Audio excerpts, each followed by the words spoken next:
ನೋಡಿ ಮನೆ ನಾವು ಯಾವುದು ಕೂಡ ರೆಗ್ಯುಲರ್ ಆಗಿ ಮೂವ್ಮೆಂಟ್ ಅಲ್ಲಿರೋ ಗಾಡಿಗಳನ್ನ ನಾವು ಟಾರ್ಗೆಟ್ ಮಾಡ್ತಾ ಇಲ್ಲ. ವಾರಗಟ್ಲೆ ಒಂದೇ ಕಡೆ ಬಿಟ್ಬಿಟ್ಟು ಹೋಗುವಂತ ವೆಹಿಕಲ್ಗಳನ್ನ ನಾವು ಟಾರ್ಗೆಟ್ ಮಾಡ್ತಾ ಇದ್ದೇವೆ. ಯಾವ್ದೋ ನೀವು ಒಂದ್ ರಾತ್ರಿ ನಿಲ್ಲಿಸ್ತೀರಾ, ಒಂದಿನ ನಿಲ್ಲಿಸ್ತೀರಾ, ಆಯ್ತು. ಈಗ ನೋಡಿ, ಇದು 30-40 ವರ್ಷದ ಸಮಸ್ಯೆ. ನಾವು ಮನೆಯಲ್ಲಿ ನೀವು ಪಾರ್ಕಿಂಗು ಜಾಗ ಇಟ್ಕೋಬೇಕು ಅಂತ ಕಾನೂನು ಹೇಳುತ್ತೆ, ಆದ್ರೂ ಕಾನೂನನ್ನ 30-40 ವರ್ಷದಿಂದ ಎನ್ಫೋರ್ಸ್ ಮಾಡಿಲ್ಲ. ಪ್ಲಾನ್ ಅಪ್ರೂವಲ್ ತಗೊಳ್ಳೋದನ್ನ ಕಡ್ಡಾಯ ಮಾಡಿಲ್ಲ. ಅವರೆಲ್ಲ ಮನೆಗಳು ಕಟ್ಕೊಂಡಿದ್ದಾರೆ, ಮನೆ ಒಳಗಡೆ ಪಾರ್ಕಿಂಗ್ ಜಾಗ ಇಟ್ಕೊಂಡಿಲ್ಲ.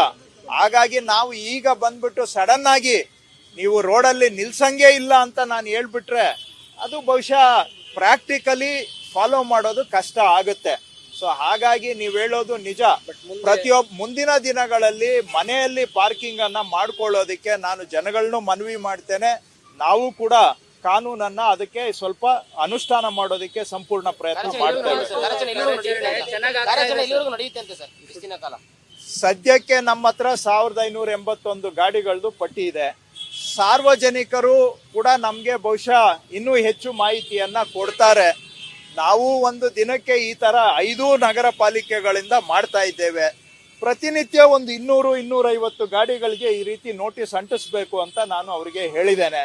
ಸೊ ಟೋಯಿಂಗ್ ಮಾಡಕ್ಕೆ ಇನ್ನೂ ಒಂದು ವಾರ ಬಿಡ್ತೀವಿ, ಯಾಕಂದ್ರೆ ಕಾನೂನಲ್ಲೂ ಕೂಡ ಒಂದು ವಾರ ನೋಟಿಸ್ ಪೀರಿಯಡ್ ಇದೆ. ಹಾಗಾಗಿ ಒಂದು ವಾರ ಆದ್ಮೇಲೆ ಟೋಯಿಂಗ್ ಶುರು ಮಾಡ್ತೇವೆ. ಅಲ್ಲಿವರೆಗೂ ಇನ್ನೊಂದು ವಾರದಲ್ಲಿ, ಯಾಕಂದ್ರೆ SIR ಕೆಲಸ ಬೇರೆ ನಡೀತಾ ಇದೆ. SIR ಕೆಲಸದಲ್ಲಿ ಅಧಿಕಾರಿಗಳು ತುಂಬಾ ಮಗ್ನರಾಗಿದ್ದಾರೆ, ಬ್ಯುಸಿ ಇದ್ದಾರೆ. ಸೊ ಅದನ್ನ ನೋಡ್ಕೊಂಡು ಒಂದು 10 ದಿನದವರೆಗೆ ಈ ರೀತಿ ಸ್ಟಿಕ್ಕರ್ ಎಲ್ಲಾ ಕಡೆ ಅಂಟಿಸ್ತೇವೆ. ಅದಾಗಿ ಒಂದು ವಾರ ಆದ್ಮೇಲೆ ಟೋಯಿಂಗ್ ಅನ್ನ ಶುರು ಮಾಡ್ತೀವಿ.